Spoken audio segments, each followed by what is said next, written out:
Welcome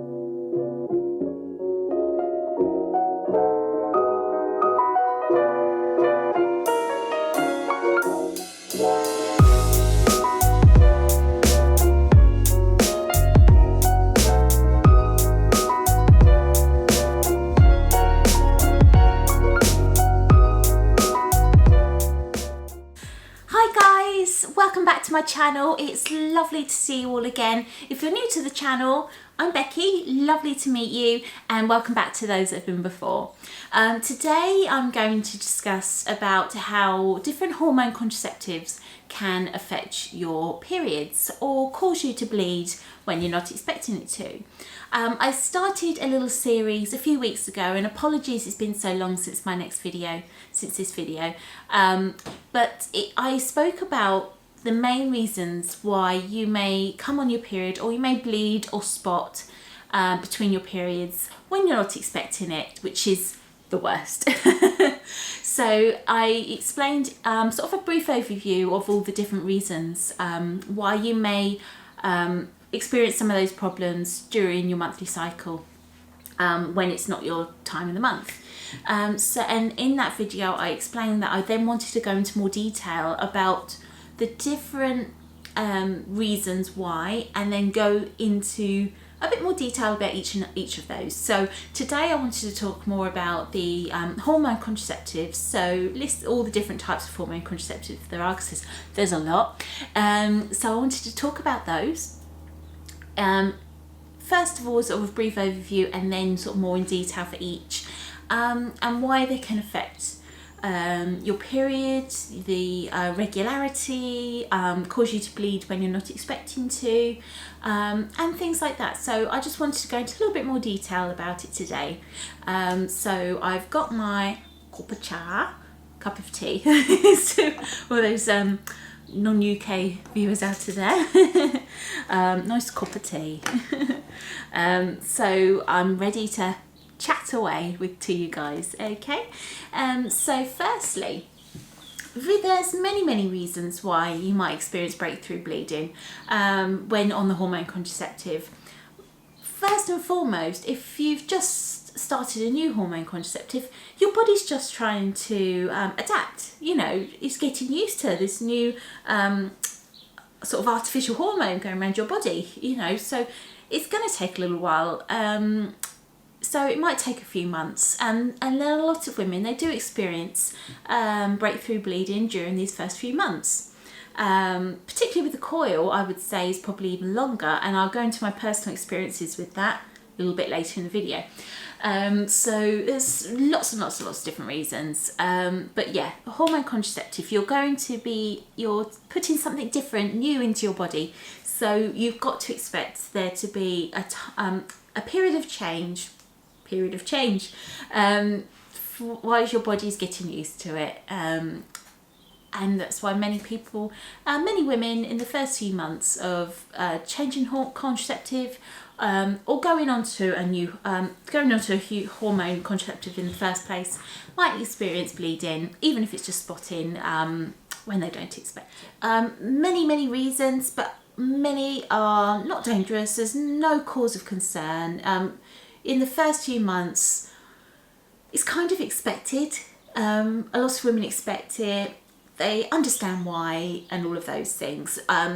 If it goes on a little bit longer, I would say seek advice from your GP, from your doctor, because it just might be that your body isn't adapting. It's not coping. It's not liking.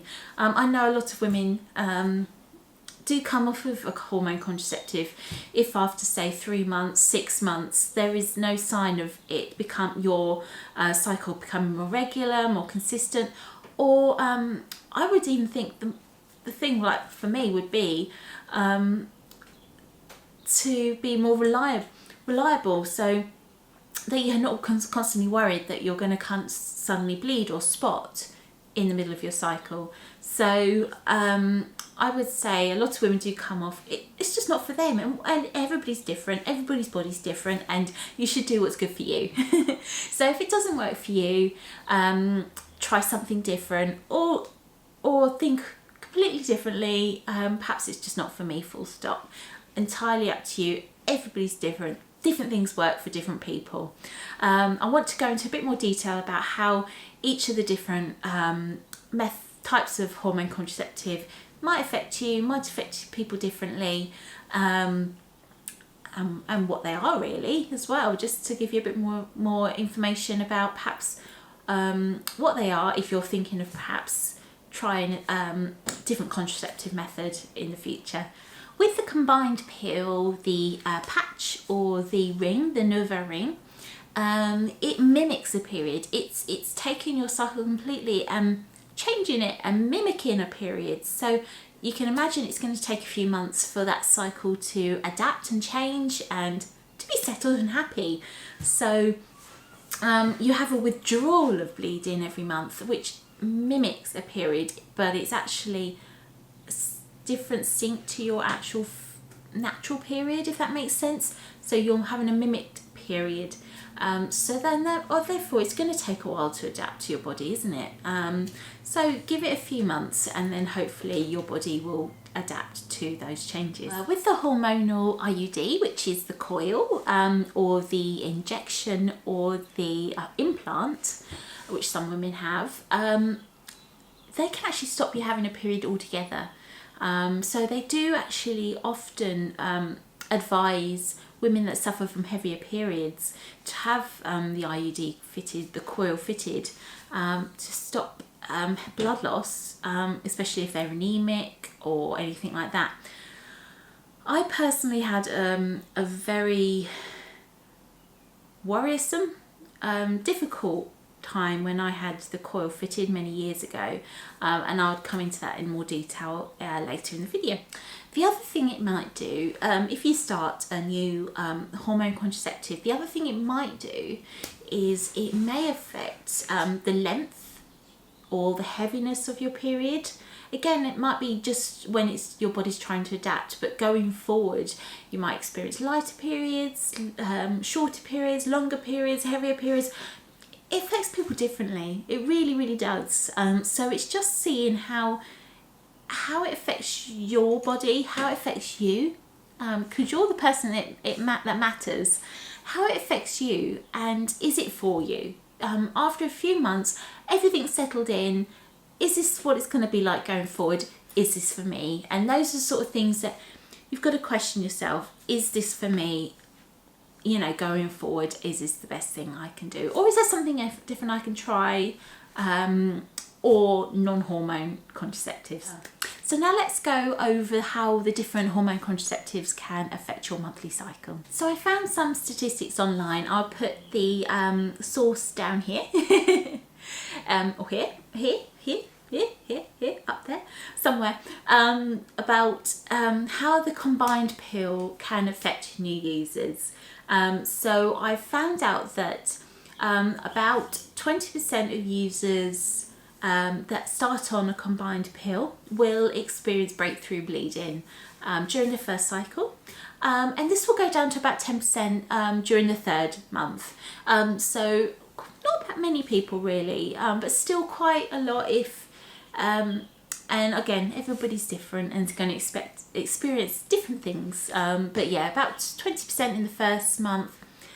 That goes down to about 10% by the third month. In the source that I found, users experienced about 3 to 7 days of bleeding or spotting a month, which would include their breakthrough bleed. They say that by the end of the year, the users will then experience about 3 to 5 days of bleeding a month, so it would go down. They also reported that about between 12 and 77% of users that had heavier periods would be down to a more normal periods by the end of 6 months using the combined pill. But it also said that about 1 in 10 people would stop using it as well after 6 months, just because of the irregularity of everything and for it taking so long to settle down. So for some it worked, had more sort of positive results than others. So now I'm going to go on to the patch. So the contraceptive patch is a sticky patch. which releases hormones through the skin to stop pregnancy. So it reported that about 20% of people would experience breakthrough bleeding in their first month, and very similar to the pill, it would go down to about 10% after the third month.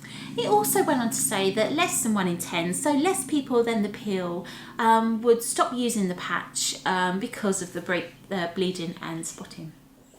The ring, so the vaginal ring, which is in the UK it's called the Nuvaring. Nuvaring. Don't know if I'm pronouncing that correctly. Again, it is a small sort of soft plastic ring that is placed inside your vagina. I've actually had personal experience of using this alongside the contraceptive pill. I have done for years. I don't take anything at the moment. But I have had the ring. This must have been many years ago. I would say 9-10 years ago. I tried the Nova ring, which it's a soft sort of rubbery, plasticky ring that you'd insert yourself, and then you'd get a supply which you kept in the fridge for future months. I personally didn't get on with it particularly well. I can't remember the ins and outs. I can't remember how it affected my cycle, but I know I didn't use it for long. I was encouraged to try it by my doctor, by my GP, and I tried it, and for a lot of women I know it works really, really well, but for me, I can't remember the ins and outs. To say, it was a very long time ago when I was in my 20s, and for me it didn't last long, but I know it's a great method of contraceptive out there for a lot of women. So what the Nova ring does is it releases a steady flow of hormones into the body to stop pregnancy. So it was reported that fewer than 1 in 10 experience breakthrough bleeding using the ring, which is great. So with the ring, fewer than 1 in 10 users reported breakthrough bleeding in their first cycle. After about a year of use, users would experience about 3 days a month of bleeding or spotting. It also reported that within the first year of use, less than 1 in 10 users would stop using the Nova ring due to irregular bleeding. The progesterone only pill, different one. So in the first 3 months of use, I'm going to read this one because it's quite complicated. Okay, so bear with. So progesterone only pill. So in the first 3 months of use, users experience an average of 6 to 12 total bleeding and spotting days. After the first year of use, bleeding and spotting days decrease to about between 4 and 9. After about a year of use, about 20% of users taking pills made with the progesterone, or please excuse me on this one, testosterone, that's very wrong, I will put it up somewhere, which isn't available in the United States apparently, may stop bleeding completely. This is less common for other types of progesterone only pills, and between 10 and 50% of users will stop this method because of the bleeding irregularities. That's interesting. That's a high percent that it doesn't work for. Okay, so now we're going on to the hormonal IUD. Again, this is something I've got personal experience of. So I'm going to read the description of what it is because it's quite complicated, and then I will discuss my personal experience. So the IUS is similar to the let's read this. So the IUS is similar to the intrauterine device, the IUD, but instead of releasing copper like the IUD, it releases the hormone progesterone into the womb. It thickens the cervical mucus, which makes it more difficult for sperm to move through the cervix, and thins the lining of the womb, so an egg is less likely to be able to implant itself. For some people, it can also prevent the release of an egg each month, so it stops ovulation. But most people continue to ovulate. If you're 45 or older, when you have the IUS fitted, it can be left in until you reach the menopause or no longer need contraception. It can make your periods lighter, shorter, or stop altogether. So it may help people who have heavy or painful periods. So here are the stats. So in the first 3 months of using a lower dose IUD containing less than 20 milligrams of, another big word, levonorgestrel, between 37 and 56% of users may have bleeding or spotting that lasts for more than 14 days in a row. About 20 to 25% may have more than one bleeding episode per month. One study determined that after about a year of using the hormonal IUD containing 52 levels of milligrams of, that word again, levonorgestrel, as many as half of the users may stop bleeding completely, and users experience an average of 4 bleeding and spotting days per month. Research suggests that this method is the most effective hormone contraception for managing heavy menstrual bleeding, with many studies reporting that bleeding decreases by more than 90% over the course of a year. In the first year of use, fewer than 1 in 10 users discontinue the method because of irregular bleeding patterns. Well, I just want to go into a bit more detail. I had many years ago now, well, let's say about 8 years ago, the Arena coil fitted. I want to go into this in more detail in another video at a later date. But I had the Arena coil fitted.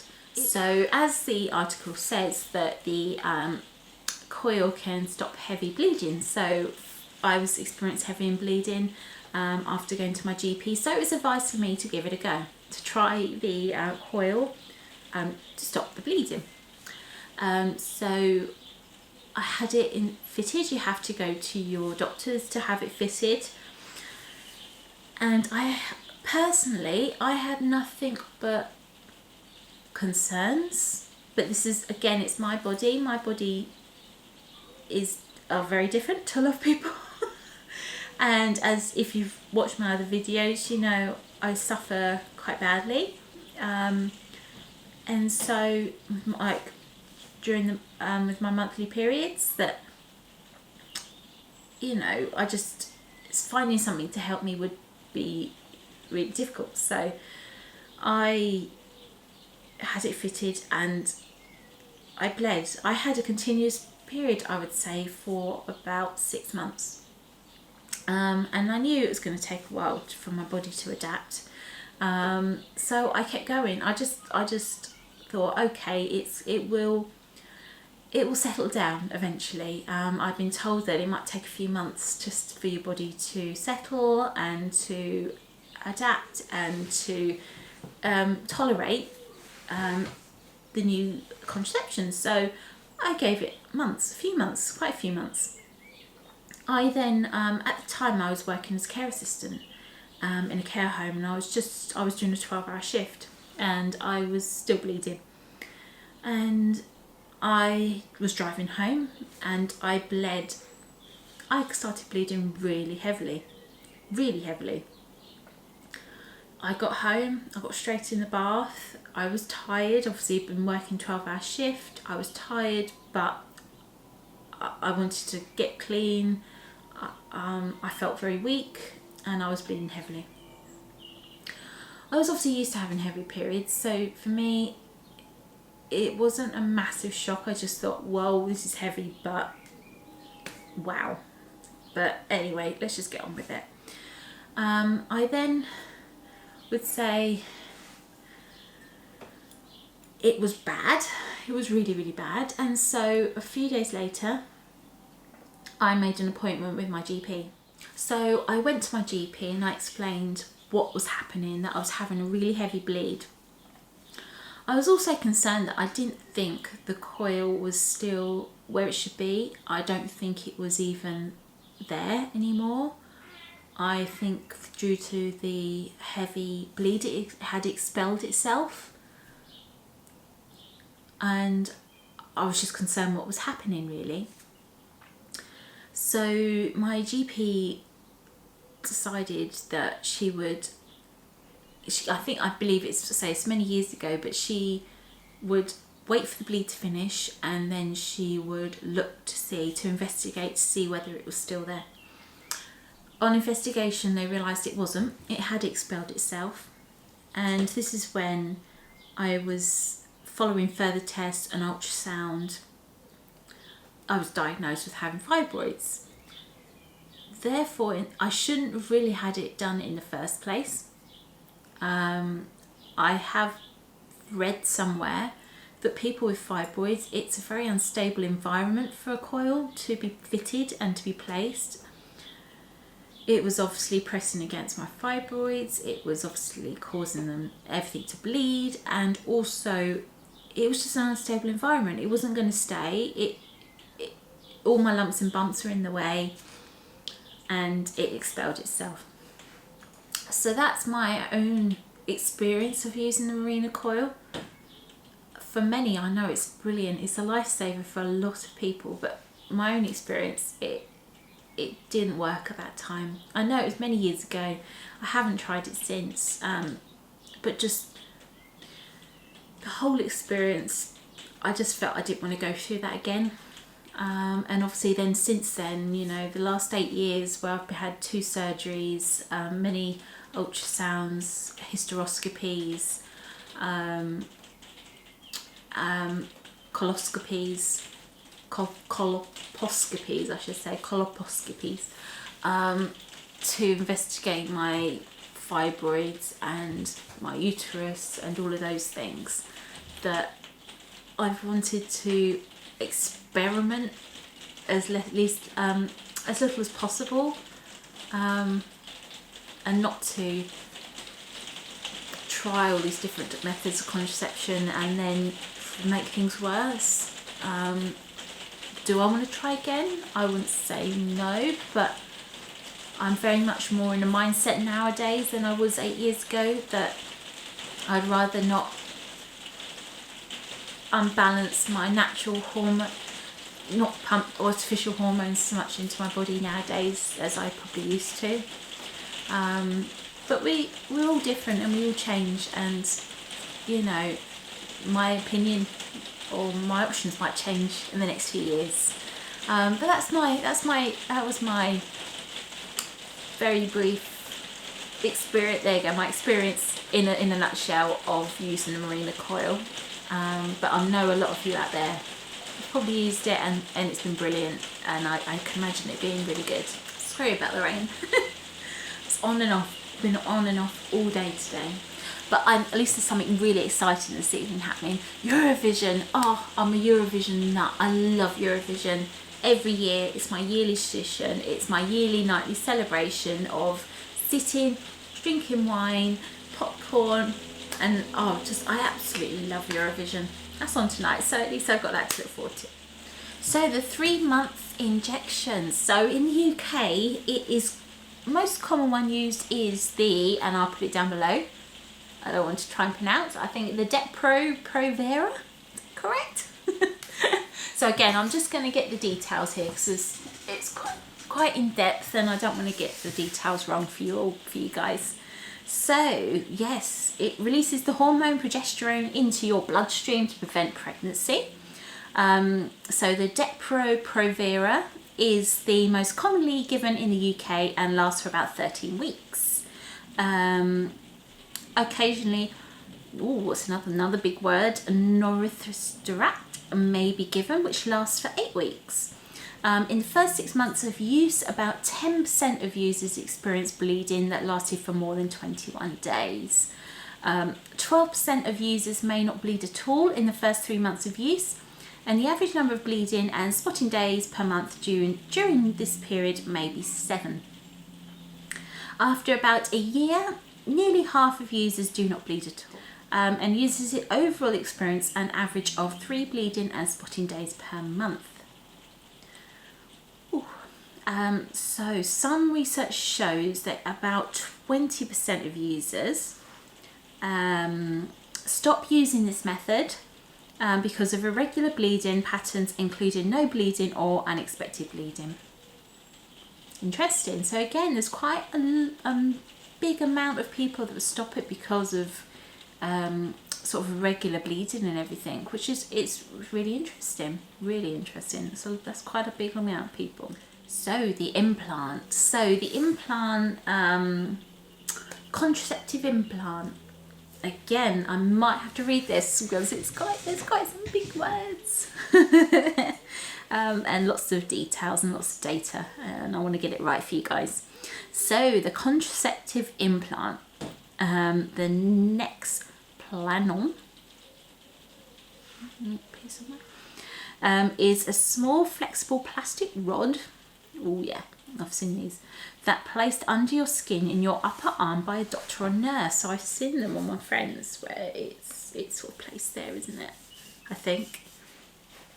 It releases the hormone progesterone into your bloodstream to prevent pregnancy and lasts for 3 years. Over the first 3 months of use, between 10 and 20% of users experience bleeding that lasts for more than 14 days, and about 5% may have frequent bleeding. Interesting. 11% of users may not bleed at all in the first 3 months of use. On average, users tend to bleed or spot for 7 days per month over the first 3 months of use. Users' average bleeding pattern after about a year of use is similar to their pattern in the first 3 months, but within the first year of use, about 1 in 10 users discontinue this method because of irregular bleeding patterns. Interesting, again, very interesting. So yeah, I've known people to have them, and you can feel them. You can feel them when they're under the skin. Very interesting. Just from reading all of that stuff, it just seems to be that there's pros and cons for everything, and that I'm guessing some things work a lot better for other people than other things. So it seems like it's just trying to find what's right for you. Again, for me, it's none of them at the moment. But that's for me, and as I say, all our bodies are really different, and we've got to just it's about body love, isn't it? It's about loving you for who you are and trying to do the best for yourself, because if you can't love yourself, who can you love, really? You've got to really look after yourself, take care, and listen to your body as well. If something's not working, it's not working, so try something different. Listen to yourself, and and try. Yeah, exactly. I don't know what I was going to say on that, really, because we're all different, and that's what makes us all so great. But I hope today's video at least helps you out, guys. I know it's been quite a lot of facts, figures, and things like that, but I just find that there are lots of pros and cons for everything, and I think it's just about research and speaking and seeking advice and helping each other out as well on this channel, which I love, absolutely love. Is just the best thing to do, isn't it, really? It's just to be a community and help each other out, guys, and just be there for one another, and sharing experiences, sharing stories, and seeing what works for yourself. But I hope it's helped you in some way anyway. I found it quite interesting. The stats are really interesting. I know there's a lot of them. But I want to say in further videos, go on to different other things that can affect your period and maybe cause you to bleed when you don't expect it to. But for now, guys, I'm going to sign off. I've got to get ready for Eurovision, which is on later this evening. Can't wait. My yearly treat. I do have more than one treat a year, but it's something I've watched since I was a child on a yearly basis. So I've got to get ready for Eurovision, get my flags up and all of this. But I look forward to speaking to you all again soon. Leave your comments below, leave your questions below, leave your experiences below, and I'll look forward to getting in contact with you and replying to your messages. But for now, take care, guys. Lovely to see you, and I hope to see you all again really, really, really soon. Take care. Look after yourselves. See you later.